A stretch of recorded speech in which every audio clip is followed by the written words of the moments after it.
I just need to confirm that that's not because we have a bad earth. So I'll take the earth wire and I'll touch it to the earth of the body.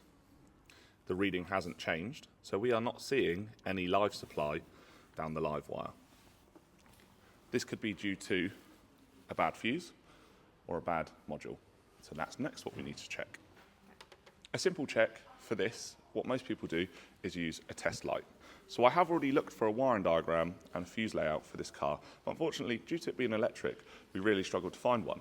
So a quick, easy check whilst I'm here is to go through all the fuses and confirm that the bulb lights up. Now, this isn't very accurate.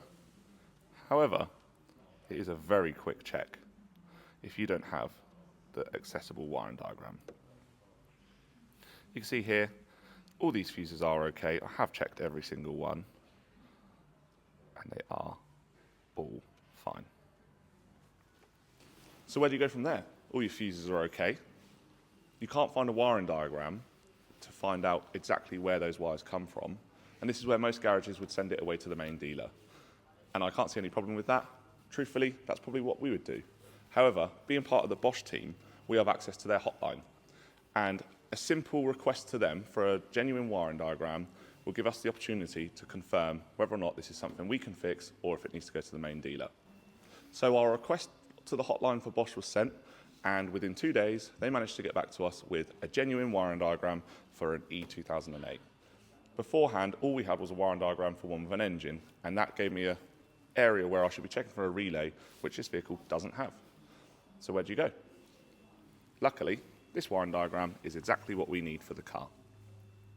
And it came with a key, so I get to read all of this and work out exactly where I'm looking. So looking at this wiring diagram here, I can follow my wires by reading the key. So I'm looking for 7090, my vacuum pump, my brake servo vacuum pump, and I can see there is a live wire and an earth wire. And these are controlled by a relay. Well, earlier, the relay I was supposed to be checking for was here, but it doesn't exist, which means there must be a relay in this vehicle, and this Bosch helpline ticket is going to help us find it. So on this wiring diagram, I've already confirmed that the lives are okay through, without having this available, checking all the fuses in the vehicle. There's even some fuses behind this cover here. And I've checked all those too. So I know all the fuses are good, but I still don't know where that relay is. Luckily, if I scroll down and click that picture, they tell me there's a relay, what looks to be by the fuse board, directly in front of it, and what would be in the headlight area. So that's somewhere I need to check. Yeah. So I'm going to look in that area. Now, it doesn't look exactly the same as what I've got. However, it's probably close enough that if that exists in that area, I will find it. It looks to be this one here. That's the relay. First easy check is going to be, see if the wires are all okay. And as if by magic, that one is broken. You can see there's corrosion on it.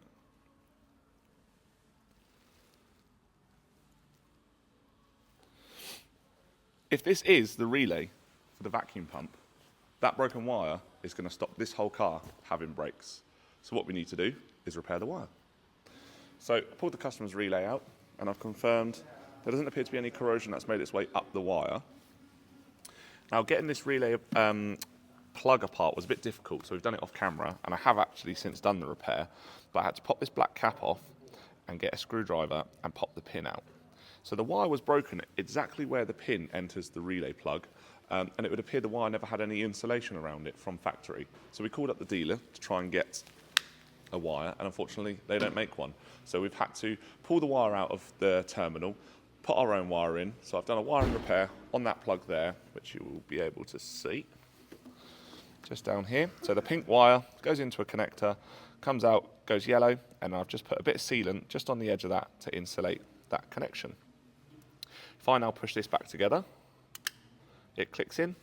And if I put that relay back in,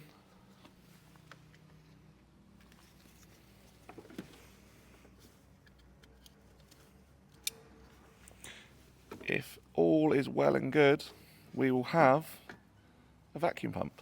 So I'm just going to put that back to where I found it. So I've still got it unplugged over here, but if I plug it in, like I say, if all is well and good, turn the ignition on, this should now work. I can hear the pump. So if you come over here, you can hear it. There we go. And I just saw it stop moving. Now if we go back to our computer,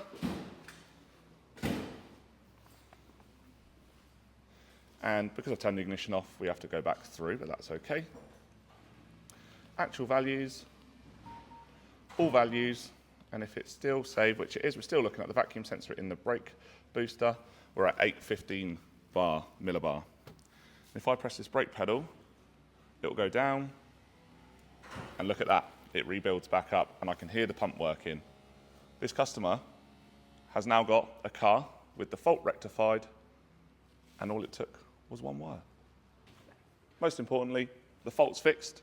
We know the customer has brakes. What I need to do is put it back to exactly how it is, how it turned up with us. So engine cover back on, fuse board cover back on, and I need to road test it.